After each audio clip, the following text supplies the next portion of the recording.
Hello everyone, मैं हूं आशीष कुमार और आप लोग देख रहे हैं ज्ञान ज्योति आशीष ट्यूटोरियल पे। तो आज हम आप लोगों के लिए कुछ मैथमेटिक्स का क्वेश्चंस करवाने वाला हूं जो कि आपके एग्जाम के लिए बहुत ही ज़्यादा महत्वपूर्ण प्रश्न रहेगा। तो आप लोग इस क्वेश्चंस को अच्छे से कर लेना है क्योंकि ऐसे ही सवाल आते रहते हैं। तो देखिए, सबसे पहले तो मैं आप लोग से यही बोलूँगा कि आप लोग हमारे चैनल पर नए हैं तो चैनल को सब्सक्राइब कीजिए और बेल आइकन को भी प्रेस कर दीजिएगा ताकि जो भी मेरे नए नए वीडियो आएंगे तो आपके पास जल्द से जल्द पहुँच जाएंगे। तो चलिए शुरू करते हैं आज का अपना टॉपिक को। तो देखिए, आज हम लोग एवरेज से रिलेटेड क्वेश्चंस करने वाले हैं, ठीक है। लेकिन आज कोई फॉर्मूला, कोई सूत्र नहीं चलेगा इसमें। ओनली फॉर आज मैंने जो भी क्वेश्चंस बताऊंगा आपको वो सारा का सारा ट्रिक पे ही बना है। लेकिन हाँ, ट्रिक है, लेकिन सब मतलब जितना भी क्वेश्चंस है वो सारा का सारा आपका समझ में आ जाएगा बिल्कुल। मैं आपको 100% बोलता हूँ, लेकिन एक आपको काम नहीं करना है, स्किप नहीं करना है वीडियो को, बस शुरू से अंत तक आपको देख लेना है। अगर समझ में ना आए तब आपको कमेंट में बोलना है कि सर मुझे नहीं आया समझ में, ठीक है। तो देखिए, क्वेश्चन नंबर फर्स्ट में कि एक स्कूल में लड़कों का औसत 137 है जबकि उनकी संख्या 42 है। मतलब कि 137 औसत है और उनकी संख्या 42 है। और लड़कियों की संख्या 98 है और उनका औसत 124 है। तो पूरे स्कूल का औसत क्या होगा? तो देखिए, यहाँ पे हल है। तो इसका ये पहला मेथड है। तो देखिए, इसको आपको क्या करना है। अगर 137 हो गया लड़का का औसत और इसका संख्या है 42, तो 137 इंटू 42 कर लेना है। उसके बाद प्लस, ठीक है। उसके बाद लड़कियां का क्या करा है कि 98 है, जो क्या है यहाँ पे 98 जो है संख्या है, और जो इसका औसत है 124 है। तो इसको भी हम मल्टीप्लाई कर लेंगे। उसके बाद यहाँ पे क्या करना है, आपको बटे करना है। और देखिए, स्कूल में लड़कों की संख्या 42 है और लड़कियों की संख्या 98 है ना, तो दोनों को हम ऐड कर लेंगे। ऐड करने के बाद यहाँ पे बस आपको कैलकुलेशन कर लेना है। इसको गुना करेंगे 137 इंटू 42 तो कितना आएगा 5754। पहले आप लोग समझ लिए, इसका कारण मैं बताऊंगा। उसके बाद यहाँ पे प्लस कर दूंगा। उसके बाद इसको हम मल्टीप्लाई करेंगे 124 इंटू 98, तो आ गया यहाँ पे कितना हो गया 12,152, ठीक है। इकाई, दहाई, सैकड़ा, हजार, 10,000, यानी कि 12,152 हो गया। देखिए, अब तो बहुत सारे बच्चे सोचेंगे कि हम एग्जाम में इतना गुना कैसे करेंगे, इतना तो मेरा टाइम ही निकल जाएगा। 98 में 124 से गुना करेंगे, फिर इतना में गुना करेंगे, फिर इसको दोनों को ऐड करेंगे, फिर यहाँ पे इसको दोनों को ऐड करेंगे तो 140 आएगा। अब मुझे क्या करना है भैया, देखिए दोनों को ऐड करें तो इतना आया, और इतना करने के बाद 140 हम भाग देंगे तो मेरा इतना टाइम बचेगा कहाँ, 30 मिनट का तो एग्जाम ही है। अगर इसमें हम लग जाएंगे तो मेरा तो बनेगा ही नहीं ऐसे। तो ये आपको ट्रिक एग्जाम में उपयोग नहीं करना है। देखिए, आज मैं 3 तरीके से मैंने मैथ को आपको पूरे पूरे एक्सप्लेन करके बताया हूँ। तो देखिए, सेकेंड मेथड आइए। बॉय का कितना है, यहाँ संख्या 42 है ना। आप अभी क्वेश्चंस में पढ़े कि बॉय का जो संख्या है 42 है और गर्ल्स का जो है 98 है, ठीक है। उसके बाद आपको क्या करना है, यहाँ पे देखिए 14 तियाँ 42, यानी 3 से इसको काट लेना है। 14 तियाँ 42 और 14 सत्ते इसको 98, कट गया ना। तो इसको हम क्या करेंगे, दोनों को ऐड कर लेंगे। 3 प्लस 7 कितना हो गया, 7 3 10 हुआ ना, ये पूरा ये 10 हो गया। अब आगे बढ़िए। तो यहाँ पे इसका एवरेज कितना दिया गया आपका 137 है ना बॉयज़ का। आप लोग यहाँ पे देखिए, बॉयज़ का जो एवरेज है 137 दिया गया है और जो लड़कियाँ का एवरेज है औसत 124 है। तो यहाँ पे मैंने वही काम किया हूँ। यहाँ पे एवरेज जो रख दिया बॉयज़ के 137 और जो लड़की का है 124 हो गया। ये तो समझ में आ रहा है कैसे कैसे कट गया। उसके बाद अब देखिए, थोड़ा सा हल्का हो गया उससे। तो यहाँ पे 3 बॉयज़ का 3 इंटू 137 अब प्लस इसके बाद 7 इंटू सॉरी, यहाँ पे कितना हो गया 7 इंटू 124। तो अगर इसको हम मल्टीप्लाई करेंगे, इसको इसको और इसको तो आएगा मेरा कितना 441, 411 प्लस 800, मतलब कि 68 आ जाएगा। इसको इसको गुना करेंगे तो उसके बाद बीच में प्लस है तो यहाँ पे बीच में प्लस कर दिया। उसके बाद यहाँ पे 7 3 कितना मैंने बताया 10 है ना, तो 10 से यहाँ पे हम भाग दे लेंगे तो मेरा आ जाएगा 127.9, ठीक है। ये मेरा औसत निकल गया। मान लीजिए कि ये भी आपको हार्ड लगता है और इससे आपको भी आसान और चाहिए, और चलिए नीचे। तो देखिए, उसके बाद में मेथड नंबर थर्ड है। तो देखिए, मेथड नंबर थर्ड को थोड़ा सा समझ लीजिएगा। अगर आप लोग एक बार समझ लेते हैं तो इस प्रकार के क्वेश्चंस कभी भी बना सकते हैं बहुत ही आसान तरीके से। मैं तो यही बोलूँगा कि फर्स्ट मेथड और सेकंड मेथड से आसान है थर्ड मेथड, ठीक है। तो चलिए देखते हैं थर्ड मेथड को। तो क्वेश्चंस में कह रहा था कि बॉयज़ की जो संख्या है वो 42 है और गर्ल्स की जो संख्या है वो 98 है। तो यहाँ पे इतना कैलकुलेशन समझ में आ गया। उसके बाद एवरेज आपका दिया गया है बॉयज़ का 137 और गर्ल्स का 124। उसके बाद आगे देखिए क्या कर रहे हैं आपको, +7 × 3, उसके बाद इधर कर दिया गर्ल्स की ओर -6 × 7। अब समझना है यहीं पे कि ये मैंने कैसे कर दिया, तो इसको पहले हम कैलकुलेशन को कर लेते हैं पूरा, तब समझेंगे। देखिए उसके बाद 7×3 = 21 हुआ और 7×6 = 42, तो 42 में से 21 को घटाएंगे तो मेरा 21 आएगा ना। तो देखिए यहाँ पे सोचने वाली बात है कि -21 कैसे लिख दिया भैया यहाँ पे, तो और यहाँ पे भी सोचना है कि यहाँ पे प्लस क्यों लिखा, यहाँ पे भी माइनस क्यों लिखा, तो यहाँ पे भी मतलब कि सारा क्लियर हो जाएगा आपका डाउट, देखते रहिए। तो देखिए मान लीजिए कि ये आपका यहाँ पे मान लिया एवरेज बराबर 30, क्यों 30 माना, क्योंकि यहाँ पे आपका वैसा अंक मानना है जिसमें कि ये दोनों में से दोनों औसत में एक कोई बड़ा हो, यानी कि ये 124 है, ये है 137, तो दोनों में से बड़ा तो मेरा हुआ 137 हुआ ना। तो यहाँ पे आपको मान क्या लेना है, अगर इस प्रकार के क्वेश्चंस रहे, मान लीजिए कि सपोज दैट एक एग्जाम्पल दे रहा हूँ आपको, यहाँ पे 139, ठीक है, 139, उसके बाद में ये पहला औसत हो गया, उसके बाद में है यहाँ पे 240, तो आप 245 मान लो। तो यहाँ पे क्या मानना है आपको, बड़ा औसत ना मैंने बोला, तो 245 अब मानेंगे तो क्या मानेंगे, तो इसको हम 245 है ना, तो यहाँ पे हम इसको 240 मान लेंगे।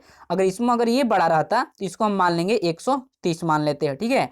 तो वही कह रहा है कि यहाँ पे 137 है और यहाँ पे 124 है, मान सकते हैं, लेकिन ये थोड़ा सा कैलकुलेशन लंबा हो जाएगा, कोई फायदा नहीं होगा ट्रिक पे बनाने का। तो 137 है ना और यहाँ पे 124, तो यहाँ पे मैंने 137 में से मतलब कि 7 को घटा लिया तो 130 हो गया। तो इसको देखिए -2.1 किया बराबर 100, मतलब कि 127.9 आ गया मेरा औसत। अब समझिए कि ये कैसे आया, +7 × 3 -6 × 7। तो अगर 130 में से अगर हम 137 में से 130 को घटाएंगे तो प्लस ही न होगा, तो मेरा कितना बचेगा, 7 होगा। और 7 इधर बॉयज़ का जो अंक है कितना है, 3 है ना, यहाँ पे 3 निकल रहा है ना इसका, तो इसको हम 3 से मल्टीप्लाई कर देंगे। उसके बाद देखिए आप, अब मान लीजिए कि 124 में से 130 को घटाएंगे तो माइनस में होगा ना, 124 में से अगर 130 को घटाते हैं तो मेरा माइनस में हो जाता है, तो यहाँ पे -6 और यहाँ पे 7 है, तो यहाँ पे 7 से मल्टीप्लाई कर देंगे, ठीक है। अब समझिए ये तो हो गया, 7×6 = 42 हो गया, -42, और 7×3 = 21 +21, तो प्लस गुना माइनस, तो यहाँ पे हो गया -21 हो गया ना, तो 21 तो हो गया, तो अब बटा 10, 7×3 = 10 हो गया। तो बोलेंगे इसको हम भाग देंगे तो कितना आएगा, -2.1 हो जाएगा। तो बस यहाँ पे वही काम करना है, 130 हो गया, इसको जो मान आए इसको हम यहाँ पे घटा लेंगे, तो यहाँ पे मेरा मान निकल जाएगा 127.9। थोड़ा सा समझे होंगे तो आपको क्लियर हो गया होगा, अगर नहीं होंगे तो आप आगे चलिए, फिर मिलेगा इस प्रकार के क्वेश्चंस। देखिए क्वेश्चंस नंबर 2 में, एक स्कूल में 85 लड़कों का औसत 178 है और 119 लड़कियों का औसत 165 है, तो पूरे स्कूल का औसत क्या होगा। तो देखिए बॉयज़ का जो है 85 संख्या है और जो गर्ल्स का जो संख्या है 119, तो इसको हम काटेंगे तो कितना से, 17×5 = 85, 17×7 = 19 से कट जाएगा ना, और इसको दोनों को ऐड कर लेना है, सिंपली से यही ट्रिक लगाना है। अब एवरेज देखिए, एवरेज इसका 178 दिया गया है बॉयज़ का, और सॉरी बॉयज़ का, उसके बाद जो गर्ल्स का दिया गया है कितना, 165, 165 दिया गया है। तो अब समझना है कि वहाँ पे तो पहले माइनस था, अब यहाँ पे प्लस क्यों आ गया, ये भी समझ लीजिए। तो यहाँ पे हम क्या मान लिए, 170, अभी मैंने बताया ना आपको कि जो बड़ा होगा उसको आपको मानना होगा। तो यहाँ पे 165 है, यहाँ पे 178 है, तो यहाँ पे मैंने क्या कर लिया, यहाँ पे 170 मान लिया एवरेज, तो +5/12 बराबर इसको करेंगे, ये आगे होगा आपका, पहले इसको यहाँ पे समझ लीजिए। मान लीजिए कि ये इतना हो गया, तो एवरेज हो गया अलग अलग। अब देखिए 170 में से अगर हम यहाँ पे घटाएंगे 178 को, तो मेरा कितना आएगा, 8 बचेगा ना, 8 बचेगा ना, और 178 में से अगर हम 70 को घटाते हैं तो मेरा 8 बचेगा, और 8 में हम यहाँ पे 5 से गुना करेंगे तो हो जाएगा मेरा ये। उसके बाद यहाँ पे भी कर लो, 165 में 170 से घटाएंगे तो माइनस में आएगा, तो यहाँ पे हो गया -5 × 7, क्योंकि यहाँ पे अगर 165 में से अगर 170 को घटाएंगे तो -5 ही होगा ना, 165 में से 170 घटेगा नहीं तो माइनस में लिखा जाता है, आपको पता होगा। तो यहाँ पे हो गया -5 × 7। अब देखिए, अब यहाँ पे प्लस कैसे आया, तो 8×5 = 40, ठीक है, और 7×5 = 35, ये प्लस और ये -35। तो इसको प्लस गुना क्या होता है, यहाँ प्लस बड़ा अंक का चिन्ह है ना, प्लस प्लस गुना माइनस होता है, लेकिन बड़ा अंक का चिन्ह प्लस है तो प्लस लिखेंगे। तो यहाँ पे इसको घटाएंगे तो क्या आएगा आपका 5 आएगा, ठीक है। तो 5 आ गया प्लस मान, तो 5 या उसके बाद यहाँ पे 7×5 = 12, 12 जोड़ दिया। उसके बाद यहाँ पे अगर हम कुछ नहीं करेंगे, जो मान रखें उसमें आपको ऐड कर लेना है, क्योंकि यहाँ पे प्लस का चिन्ह है तो ऐड करेंगे, और यहाँ पे घटाव का चिन्ह है तो घटा देंगे। तो बस आगे इसको कैलकुलेशन कर दिए, 170.5/12 हो जाएगा मेरा सही आंसर, ठीक है। उसके बाद में क्वेश्चन नंबर 3 देखिए, एक आदमी 15 किलोमीटर प्रति घंटा के चाल से 42 मिनट और 20 किलोमीटर प्रति घंटा के चाल से 1 घंटा 38 मिनट तक जाता है, तो उसकी औसत चाल क्या है। तो इसका औसत चाल पूछ रहा है, तो ये भी समझ लीजिए, फर्स्ट सेकंड मेथड बता रखा हूँ। तो फर्स्ट मेथड ये है आपका, तो देखिए 15 किलोमीटर प्रति घंटा है, मल्टीप्लाई 42 मिनट का रहा है ना, तो 42/60, क्योंकि मिनट में तो यहाँ पे 60 से कर लेंगे। उसके बाद प्लस, उसके बाद 20 किलोमीटर प्रति घंटा है, 20 इंटू क्या है 1 पॉइंट, मतलब कि 1 घंटा 38 मिनट। तो 1 घंटा 38 मिनट को हम बदले तो 1 घंटा बराबर 60 मिनट और 38 का 38, तो इसको हम कन्वर्ट करेंगे तो मेरा आ जाएगा टोटल 98, ठीक है। तो 98/60, क्योंकि मिनट में तो इसको 60 से कर लेंगे। तो ये आप लोग हल करेंगे तो आपका हो जाएगा, जो भी होगा आ जाएगा आंसर। लेकिन आप लोग सेकंड मेथड कर लीजिए, क्योंकि बहुत ही आसान है, इससे आसान है। तो देखिए 42 कर रहे हैं ना, 42 मिनट है, और यहाँ पे दूसरा है 98, यहाँ पे मैंने चेंज कर दिया तो 98 हो गया। उसके बाद यहाँ पे क्या करना है आपको, इसको काट लेना है, 14×3 = 42 और 14×7 = 98, यानी कि जो भी ट्रिक मैंने बताया उसी ट्रिक पे इसको दोनों को ऐड करेंगे तो कितना होगा, 7×3 = 10 हो गया। और जो किलोमीटर आपका कितना दिया गया है, 15 किलोमीटर ना, तो यहाँ पे पहला जो है ना 42 का जो है ना 15 किलोमीटर है ना, 42 का ये 15 किलोमीटर है ना, और जो 20 का है वो कितना है 98, यानी इसको कन्वर्ट किए तो 98 आएगा। तो यहाँ पे सॉरी, यहाँ पे कितना है 15 किलोमीटर 42 मिनट, और जो 20 किलोमीटर है यहाँ पे है। तो यहाँ पे कर लेंगे हम गुना 15 से इसको, और जो 98 से यहाँ पे हम 20 से कर लेंगे। ये सारा क्वेश्चंस कर रहा है। उसके बाद 15×3 = 45 प्लस ये प्लस, उसके बाद 20 में 7 से गुना करेंगे, 20×7 कितना होगा, 7×2 = 14, 140, और जो भी आपको ये जोड़े हैं 7×3 = 10, बस आपको इसको जोड़ के 10 से भाग दे देना है। तो 185/10 इसको हम भाग देंगे तो कितना 18.5 किलोमीटर प्रति घंटा हो जाएगा। देखिए यहाँ पे समझ, मैंने अभी बताया कि ये आपको कन्वर्ट करेंगे तो 98 आएगा, क्योंकि यहाँ पे 98 है ना, यहाँ पे 1 घंटा 38 मिनट है ना यहाँ पे, और यहाँ पे 20 किलोमीटर कर रहा है, तो वही बात हुआ। यहाँ पे 198, यहाँ पे 98 करेंगे तो यहाँ पे 20 से करेंगे, ठीक है। उसके बाद में क्वेश्चन नंबर 4 देख लीजिए, एक आदमी 10 किलोमीटर प्रति घंटा के चाल से 27 मिनट जाता है और 15 किलोमीटर के चाल से 36 मिनट जाता है, तथा 20 किलोमीटर प्रति घंटा के चाल से 45 मिनट तक जाता है, तो उसकी औसत चाल क्या है। तो ये भी वही सवाल है, बिल्कुल ही आसान से ये भी बनेगा। 27 मिनट का रहा है, 36 मिनट का रहा है, 45 मिनट का रहा है, समझ लीजिएगा। तीसरा अगर समझ में जिनको जिनको नहीं आएगा ये समझ लेंगे तो आपका क्लियर हो जाएगा तीसरा नंबर क्वेश्चन। तो देखिए 27 है तो इसको 3 से काट लिया, इसको काटेंगे 9 के 36, 4 से इसको काटेंगे तो 5×9 = 45 से कट गया। तीनों को ऐड करो, ठीक है, तीनों को ऐड करो तो आएगा कितना आपका 12 आएगा। उसके बाद यहाँ पे अलग अलग सबका दिया गया है, 27 जो है कितना 10 किलोमीटर, और जो 36 है 15 किलोमीटर, और जो यहाँ पे 20 किलोमीटर 45 मिनट में। तो यहाँ पे सबसे अलग अलग, यहाँ पे जिनका जिनका है तो उससे गुना कर लेना है। तो 3 में 10 में 3 से गने के तो 10×3 = 30, और यहाँ पे 15×4 = 60 हो जाएगा। उसके बाद यहाँ पे 20×5 = 100 हो जाएगा, और 100 हो गया। और टोटल कितना है यहाँ पे जोड़ेंगे तो हो गया 12, तो 12 से भाग देंगे तो मेरा आ जाएगा कितना 190/12, ठीक है, 15.83, या आप लोग 15 भी बोल सकते हैं। एग्जाम में देखिए, एग्जाम में 15 रहे या 16 रहे तो आप लोग इसमें कोई भी ऑप्शन एक लगा सकते हो। उसके बाद में अगला क्वेश्चन देख लेते हैं। तो देखिए क्वेश्चन नंबर 5 में कि एक आदमी 42 किलोमीटर प्रति घंटा की दूरी 15 किलोमीटर प्रति घंटा के चाल से और 56 किलोमीटर 56 किलोमीटर की दूरी 20 किलोमीटर प्रति घंटा की चाल से तय करता है तो उसकी औसत चाल क्या है। तो देखिए यहाँ पे कह रहा है 42 किलोमीटर और यहाँ पे 56 किलोमीटर, ये सारा क्वेश्चन कह रहा है 56 किलोमीटर 42 किलोमीटर। तो इसको क्या करना है, काट लेना है। 14 तियाँ 42 कट गया 3 से, समझिएगा 14 तियाँ 42 कट गया और 14 चौके 56 कट गया। अब आपको क्या करना है, 60 से इसको इधर गुना कर लेना है और यहाँ पे भी 60 से आपको इधर गुना कर लेना है, ठीक है। अब किलोमीटर कितना है, 42 का किलोमीटर कितना है 15 किलो है मीटर और 56 का है 20 किलो तो मीटर। तो यहाँ पे जो है 42 का 15 किलोमीटर और यहाँ पे 56 का जो है 20 किलोमीटर प्रति घंटा है। तो यहाँ पे इससे बस गुना कर लेना है। 3 इंटू 60 बटे में 15 किलोमीटर, 4 इंटू 60 बटा में 20 किलोमीटर।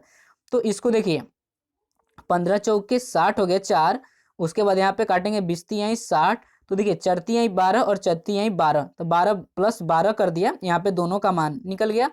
उसके बाद देखिए आगे 4 तिहाई 12, ठीक है, और 12 में 15 से गुना करेंगे तो आपका कितना आएगा 180 आ जाएगा।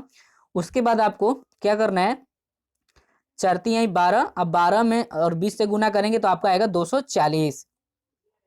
उसके बाद दोनों को ऐड कर लेना है, 12 प्लस 12 12 प्लस 12 24, और देखिए 24 में अगर 420 से भाग देंगे तो मेरा आएगा 17.5, ये हो जाएगा सही आंसर। अगर आप लोग ये समझ में नहीं आया तो आप लोग इस मेथड पे बना सकते हैं, देख लेंगे कि ये कैसे बना है, बस आपको कैलकुलेशन करना है, ठीक है। उसके बाद में अगला क्वेश्चन देख लेते हैं। 6 में है कि एक आदमी 3 किलोमीटर प्रति घंटा की चाल से स्कूल जाता है और 4 किलोमीटर प्रति घंटे की चाल से वापस आते हैं तो कुल उसे 1 घंटा 45 मिनट का वक्त लगता है। तो घर से स्कूल की बीच की दूरी क्या होगी। तो देखिए यहाँ पे कह रहा है 3 किलोमीटर और 4 किलोमीटर कह रहा है ना, 3 किलोमीटर और 4 किलोमीटर कह रहा है, तो यहाँ पे मैंने कर दिया 3 इंटू 4 मान लिया इसको, ठीक है। उसके बाद 3 किलोमीटर यहाँ पे लिख दिया 4 किलोमीटर, बस आपको इस प्रकार से जो भी मैंने किया वो भी किया, आपको यहाँ पे हो गया। उसके बाद देखिए ये जो 4 है इधर इसमें से मतलब कि कर दिया, इधर 4 लिख दिया और जो इधर 3 था यहाँ पे 3 लिख दिया, ठीक है। उसके बाद यहाँ पे इसको दोनों को ऐड कर लेना है, 4 3 7, ठीक है, 4 3 7, चूंकि 7 घंटा बराबर कितना 12 हो गया ना, 7 घंटा बराबर 12 किलोमीटर, तो 1 घंटा में निकाल लेंगे 12/7 गुने 7 बट्टे आपका हो गया कितना 4, ठीक है। उसके बाद तो देखिए यहाँ पे मैंने 7/4 कैसे कर दिया, 1 घंटा 45 मिनट का रहा है ना क्वेश्चन में, 1 घंटा 45 मिनट का रहा है क्वेश्चन में, तो 1 घंटा 45 मिनट को कन्वर्ट करो 1 घंटा में कितना, 1 घंटा अगुना 45/60 हो गया, तो इसको काटेंगे तो 4, ये कट जाएगा 3, ठीक है। तो ये आएगा इतना आपका 1.3/4, ठीक है। तो इसको हम 4 एकम 4 और 3 7, तो 7/4 घंटा हो गया ये टोटल। तो यहाँ पे वही मैंने यहाँ पे भाग मतलब गुना कर दिया, तो ये 7 से 7 कटेगा तो हो जाएगा ये कितना 4 से 4 3 12, यानी कि 3 किलोमीटर मेरा सही आंसर हो जाएगा, ठीक है। आप लोग समझ सकते हैं। अगर आप लोगों को कोई डाउट हो तो कमेंट सेक्शन में जरूर पूछिएगा, मैं आपको जरूर हेल्प करूंगा। उसके बाद में देखिए 7 नंबर क्वेश्चन, 2,304 रुपये का चक्रवृद्धि ब्याज 2 वर्षों में 196 रुपये होता है तो दर प्रतिशत क्या होगा। तो देखिए सबसे पहले तो आपको इस प्रकार के क्वेश्चंस मिले, इसको और इसको जोड़ लेना है, जितना भी है तो जोड़ेंगे तो आपका 2,500 रुपये आ जाएगा। तो लिखेंगे 2,304, 2 वर्षों का कितना हो गया 2,500 हो गया। उसके बाद यहाँ पे देखिए 2,300 का वर्गमूल निकाल लिया, तो सॉरी यहाँ पे इसको वर्गमूल में किए तो 576 हो गया। उसके बाद यहाँ पे किए तो 625 हो गया 2 वर्षों का, ठीक है। अगर 3 वर्षों का रहा था तो यहाँ पे 3 कर देता और यहाँ पे भी 3 कर देता, लेकिन यहाँ पे 2 वर्षों का पूछ रहा है ओनली फॉर, तो 2 वर्ष का निकाल लिया। उसके बाद देखिए इसको वर्गमूल निकालेंगे तो कितना आएगा 24 आएगा, अगर इसको वर्गमूल निकालेंगे तो मेरा आएगा 25। अब देखिए 24 पे 25 यानी कि 24 पे कितना 1, तो यहाँ पे 1/24 गुना 100, तो 100 पे कितना निकल जाएगा मेरा सही आंसर। इसको काटेंगे तो कितना होगा, इसको 6 चौका 24, ठीक है, और 25 चौका 100, तो 25/6 हो गया। इसको हम भाग देंगे तो 4.1/6 हो जाएगा परसेंट मेरा, यही हो जाएगा मेरा सही आंसर, ठीक है। तो यही कुछ आप लोगों को क्वेश्चंस करवाना था। अगर आप लोग को वीडियो पसंद आए तो प्लीज़ लाइक करें, शेयर करें, कमेंट करें और आप लोग हमारे चैनल पर नए हैं तो चैनल को भी सब्सक्राइब करें। तब मिलता हूँ अगले वीडियो में। Bye bye, take care, all the best.